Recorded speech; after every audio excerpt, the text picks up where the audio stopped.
Magandang araw. So update lang tayo after 1 week itong ating kamuning tulis. After 1 week ito na yung kanyang itsura.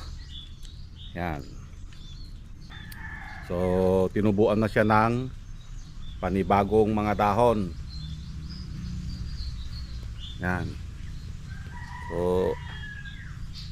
i-update din natin ito after 2 weeks. Tignan natin kung ano yung magiging kanyang itsura.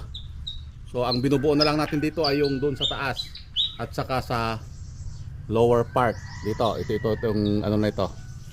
Yan, itong sanga na ito. So tinutubuan na rin siya ng mga bagong tubong sanga. Yan. So dito tayo nakapokus sa lower part dahil pinutol na natin, and doon sa taas. Yon.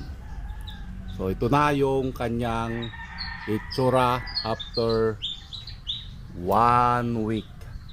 Yon, ay nandiyan yung back branch. Okay? So yun lang.